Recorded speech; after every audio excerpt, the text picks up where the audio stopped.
Bom, pessoas, hoje nós vamos falar sobre suportes de sustentação, tá? O que vem a ser isso?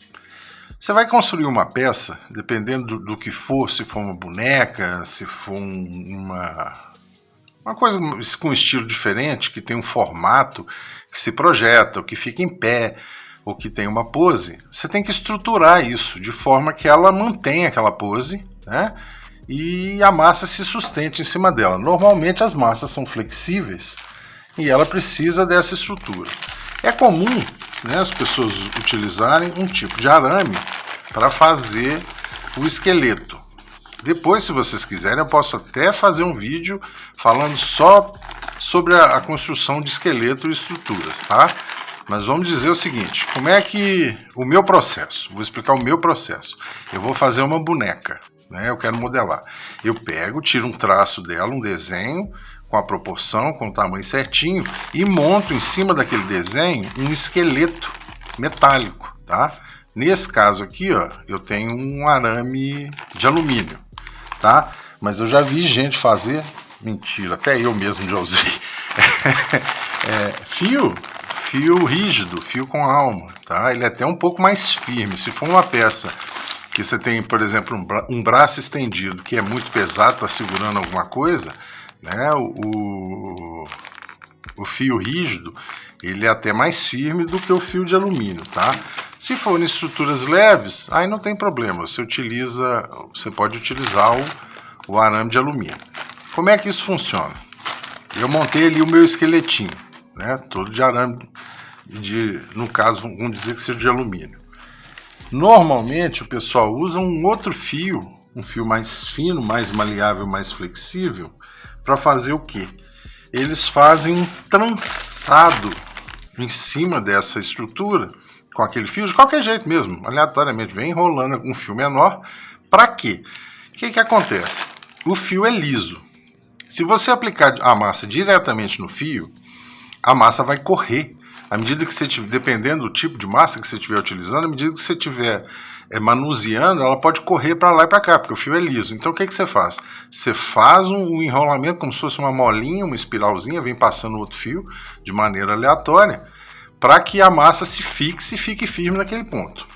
Outro macetinho para isso também, que eu costumo usar muito, até prefiro, é o depois que eu estou com o meu esqueleto montado, eu vou revestindo ele com um pouco de algodão e eu passo a supercola e venho aplicando, opa, ficou virado, e venho aplicando umas mechinhas pequenininhas assim de algodão, né, pouquinha.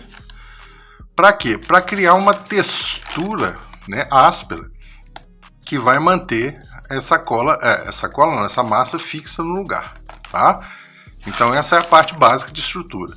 Outra coisa, a peça é volumosa e vai gastar muita massa. Aí nós temos nosso amigo, famoso papel alumínio, que serve para quê?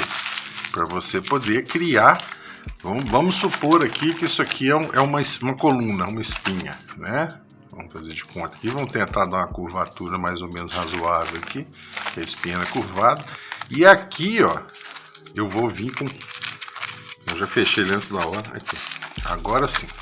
Vou vir com o meu papel alumínio e vou criar um volume para ser o tórax, entendeu?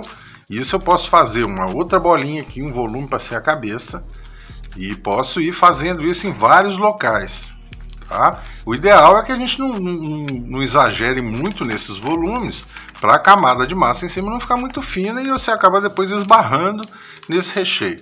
Ele tem que ser bem prensado, tá? Tem que estar bem fechadinho, até para evitar que fique ar lá dentro e que às vezes quando você vai manusear a massa por fora, esse recheio se mova, né? E tá vendo? Ó, você aperta a massa lá, às vezes ele se move aqui, você aperta aqui, ele levanta aqui e ele vai empurrar sua massa e vai deformar sua peça. Tem gente que costuma fazer isso, depois que faz isso, enrola com fita crepe.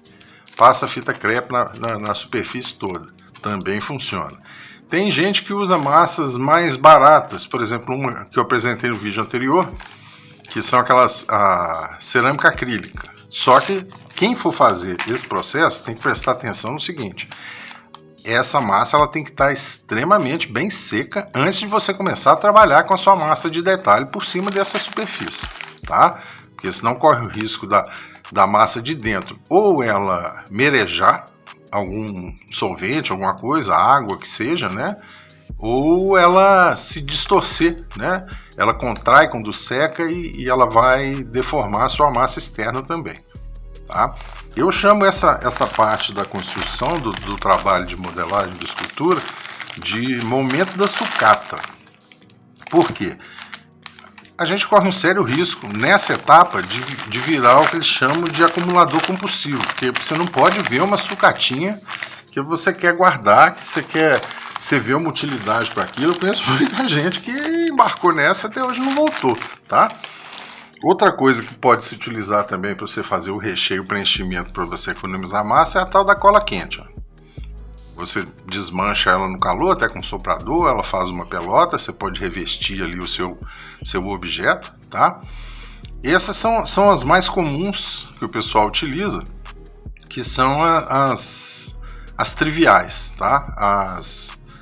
As corriqueiras, que todo mundo costuma usar. Agora, fora isso, você tem N mil alternativas para utilizar, tá? Aqui, por exemplo, eu trouxe uma série de coisas. Quando você vai fazer um tecido, por exemplo, que é um tecido leve, tá? O pessoal costuma usar uma redinha metálica, né? Eu, no caso aqui, eu estou sem a redinha, mas eu tenho aqui esse latão. Por exemplo, se eu for criar uma estrutura que é fina, mas que ela tem que sustentar um peso, por exemplo, um cachecol, a beira de um cachecol que está voando no ar, assim, ela tem que ficar bem sustentada, tá? E o que eu faço? Eu corto uma tirinha, faço a moldagem do cachecol no latão, depois vou revestir esse latão com a minha massa e fazer a escultura, fazer os pelinhos, fazer tudo, porque ele vai ficar naquela posição. Porque se você fizer aquele cachecol com a massa às vezes pela gravidade, ela tende a ir baixando, tá? No caso aqui eu tô mostrando no latão porque eu não tenho a tela metálica. É uma redinha pequenininha, parece aquelas fundos de coador, tá? O pessoal usa muito para fazer tecido. Eles colocam aquela tela no formato, né? Ela é bem maleável, ela é levinha, bem fina. E você faz aquele formato do tecido, com ondulação, com tudo, né? Tem gente que pergunta, nossa, como é que ficou aquilo tão perfeito? É porque você tem uma estrutura que consegue reproduzir aquilo de maneira rígida, tá? Para determinadas coisas, eu nem faço o revestimento desse material, tá? Eu já aplico uma base e faço a pintura por cima. Se ela tiver que ser assim muito fina, eu tenho que ter uma peça muito fininha, né? E ela lisinha, ela tem ela não vai ter nenhum entalhe, nenhum trabalho por cima, vai direto à peça da lata, tá? O cartão, no caso desse aqui é um cartão leve, também eu utilizo para muitas coisas, principalmente quando você tem que fazer o recheio de uma peça. Aqui no caso eu fiz meio na tora, né? Eu podia ter sido mais gentil com o cartão, feito ele, você vai passando ele numa superfície curva e ele vai se arredondando, você faz um tubo, faz um cilindro, né? E para peças quadradas, por exemplo, vou fazer um baú, eu posso utilizar o cartão pesado também. Você corta aqui as faces do seu baú, os quadradinhos, junta ele, cola tudo, você vai ficar com aquele cubo de cartão. E o cartão ele recebe bem a massa por cima, tá? Porque ele tem a superfície bem porosa. Além do cartão, quando eu preciso de algum entalhe especial, eu também costumo utilizar a nossa famosa virola de balsa, tá? Que é uma madeira muito leve, muito macia, então ela me permite fazer alguns entalhes nela. Então eu tiro aqui o pedaço, eu vou fazer, por exemplo, um bloco de alguma coisa. Eu tiro aqui o tamanho do bloco, ou mais de um bloco, corto os blocos, e essa madeira ela aceita a lixação e o entalhe muito bem, então eu vou entalhando aqui alguns detalhes, depois eu faço um revestimento fino. Se for uma coisa que vai ter uma estrutura diferente, eu posso revestir de massa, né? Se não, eu só passo um impermeabilizante para tirar o veio, né, da madeira e já passo a base de primer para poder fazer a pintura. Agora, se for para reproduzir uma madeira, ela já vai no veio dela mesmo, tá? Eu dou uma aquecidinha de leve, né? Passo um pouquinho de lixa, tal, para chegar na textura que eu quero daquela madeira. e ela assim ela já vai embora, tá? Esse tipo de material você encontra assim em várias espessuras. Esse aqui é um dos mais grossos que eu já comprei. Tem ela fininha e ela média, tá? E vai crescendo a espessura. Você compra pela centimetragem da espessura, da profundidade, tá? Fora isso, nosso famoso Dona Eva. Dona Eva me salva de muita coisa. Tá? Ela serve para fazer recheio, serve para fazer a própria peça, tá? O EVA é um extremamente versátil. Se você precisar dele em conformações diferentes, você pode aquecer ele e prensar ele em cima de uma superfície para fazer ele ficar mais curvo, tá? Outra coisa, eu preciso fazer um cilindro. Vai no seu ambiente e tenta localizar alguma coisa naquele formato que você possa descartar, tá? Que seja uma coisa perene, né? Que não vá deteriorar com o tempo. E aquilo ali te serve, embalagem, pote. Por isso é que eu chamo de mercado da sucata. Isso aqui, por exemplo, a madeira que eu já utilizei muitas vezes, né? Para fazer uma haste de uma peça. Às vezes eu tenho uma ponta saliente assim, ó. Isso aqui é hashi. Hashi do Shining Box, tá? Isso aqui, ó, é uma peça que eu já usei para estruturar. Isso aqui é pau de gaiola. Você compra no mercado, lá no Mercadão tem lá, naquela parte de bicho, você compra vareta de fazer puleiro, tá? Isso aqui, ó, é o meu lado sucateiro que fala mais alto. Ainda não tive utilidade para ela, ainda vou descobrir o que fazer. Mas eu tenho certeza que ainda vou ter, porque é uma peça de aço, né? É uma peça de inox, uma vareta de inox que eu achei por aí, tá? Tem muita gente que costuma usar também muito o arame de latão, tanto para fazer a amarração das hastes, por exemplo. Às vezes você tem aqui, você está criando o corpo aqui, assim, ó, essa aqui é a coluna do seu boneco. Você vai passar uma travessa aqui que vai ser o ombro e aqui vão sair os braços. Aqui nessa junção o pessoal faz uma amarração. Então eles costumam utilizar, além daquele arame, eu uso aquele arame flexível que ele é baratinho, não vale nada. E agora tem gente que usa o arame de latão para fazer esse tipo de acabamento. A vantagem desse arame de latão é que ele é muito bonito, muito flexível, e ele também serve para você fazer detalhes, objetos, já na peça pronta, concluída, entendeu? Porque dá um acabamento muito bonito. Depois que você acaba a peça, às vezes, por exemplo, um fio que passa na borda de alguma coisa, você usa o arame de latão, tem ele prata e ele dourado. Acho que, se não me engano, tem cobre também, tem ouro verde, tem uma série de... Você acha aí na internet uma série de qualidades desse tipo de material. Tá? E dá um acabamento muito bonito. Em vez de você fazer de massa, às vezes você tem uma haste que sai de uma parte da sua peça, do seu cachorrada que hoje está brava. Desculpa aí porque minha região aqui é muito barulhenta. Você tem uma haste que sai, em vez de você fazer ela de massa, dar um suporte, depois pintá-la de dourado ou de prateado, você já usa diretamente isso aqui. Esse tipo de fio também você encontra em espessuras diferentes, tá? Esse aqui acho que é um dos mais fininhos. Na época eu ia fazer uma enrolação de alguma coisa, uma espiral, acho que era uma pulseira de alguma coisa, eu comprei o mais fininho. Mas você tem ele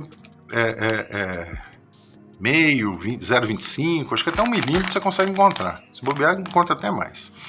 Outra coisa que você pode utilizar também, né, aqui para vocês verem um exemplo da sucata do dia a dia. Isso aqui é um bonequinho que eu estou desenvolvendo, um personagem. Vocês vão notar aqui, ó, a sola do pé dele é de balsa. Eu entalhei na balsa. Aqui, ó, tem a ponta. Vamos ver se vai dar um foco aqui. Foca também. Aqui, ó, eu tenho 2 fios, a ponta dos 2 fios, aqui saem 2 fios de arame e sobem e entram no buraquinho dessa bolinha para fixar.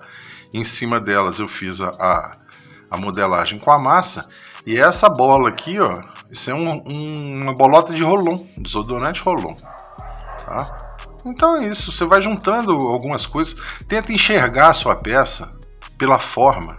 O que o pessoal chama de blocagem, né? A blocagem ou a estruturação do layout da sua peça. Tenta imaginar essa peça sua antes de você começar a modelar. Tenta imaginar a forma dela e você olha no seu redor e vai tentando achar aquelas formas, né? de maneira que você consiga aproveitar, reduz o volume. Você vê essa cabeça aqui, ó. Imagina se eu tivesse gastado uma bola desse tamanho de massa, né? Um pedaço desse tamanho de massa no pé. Aqui eu usei o quê? Menos de um terço da massa, né? E a estrutura me ajudou a cobrir o resto, né? Na verdade. E assim você vai fazendo. Tem massas mais caras, se a massa é barata e você quer esbanjar, faz maciça, então, e manda brasa. Algumas massas, elas até... o ideal é que você não faça ela maciça, tá? Porque tem massa que ela seca de fora para dentro de uma forma muito diferente. Aí o que acontece? A superfície seca muito rápido e o interior seca devagar. Aí que você acabou de fazer a peça, você acha que a peça está linda, perfeita, maravilhosa, a hora que ela acaba de curar, que ela seca até o interior, ela acaba trincando a superfície, porque você tem uma diferença na dilatação, tá? Qual que é a importância, para vocês verem na prática, que é a importância de estruturar uma peça, eu trouxe aqui aquela minha coleguinha nossa, a famosa Jinx, que apesar de ser uma peça de impressão 3D, o que eu fiz? Como eu fiz uma adaptação, ela era uma peça diferente, ela era para ser impressa menor, é como se fosse uma peça de xadrez, ela tinha uma torreta aqui embaixo, aqui, ó, que era onde ela ficava em cima sustentada. Tanto que ela tem até uns buraquinhos aqui, ó, que na contrapeça dela, que seria o piso ali, ela ficaria encaixada. Só que como eu imprimi ela muito, muito grande, e eu achei que não valia a pena, deixa eu até levantar um pouquinho a câmera aqui, vamos ver se eu consigo pegá-la mais de perto. Aí, como eu imprimi ela muito, muito grande, eu achei que não valia a pena imprimir a parte de baixo. Então o que eu fiz? Aqui, ó, nessa trança, que se vocês notarem essa trança, tá vendo que ela apoia aqui, ó, ela fica apoiada no chão, junto com os 3 pés, essa boneca se apoia nesse pé e nessa trança aqui, ó. Para que essa trança sustentasse o peso da boneca inteira, eu tive que passar por dentro dela, eu fiz um buraquinho com a broca, a parte impressa, eu tinha feito impressão louca, passei um fio de aço aqui dentro, para ela poder ficar e se manter, ó. Vamos ver se eu consigo pegar. Agora vamos baixar outra vez para a gente ver a sustentação. Tá vendo aqui, ó? Eu pego a peça, quando eu apoio na mesa, o terceiro ponto de apoio que firma ela, que mantém ela de pé, é esse ponto da trança. Ok? Eu acho que deu para entender mais ou menos. Vamos tirar a moça daqui da frente, né? Eu acho que deu para entender mais ou menos. Qualquer dúvida que vocês possam ter a respeito desse tipo de assunto, pode me mandar mensagem, eu explico, né, com mais calma. Depois, essa questão da armadura, da armação, eu vou fazer um vídeo, já é o segundo que eu vou ficar devendo para vocês, né? Eu falei que eu vou fazer um vídeo da porcelana fria. Vou fazer. Essa armação, eu vou fazer um vídeo exclusivo, montando uma armação do zero, né? Eu vou escolher uma peça aleatória para poder criar. Se bobear, depois eu até faço essa peça com vocês aqui no tempo real, tá? Vou fazer um vídeo então exclusivo mostrando essa estruturação do início, o projeto do esqueleto, a montagem do esqueleto, tá? E o revestimento dele e a preparação para poder receber a modelagem em si, tá ok? Eu vou encerrar por hoje, porque o cachorro do vizinho resolveu que não é para gravar vídeo, então nós vamos ficar por aqui. Beleza? Obrigado aí para quem teve a paciência de assistir até agora. Um grande abraço e nos vemos no próximo.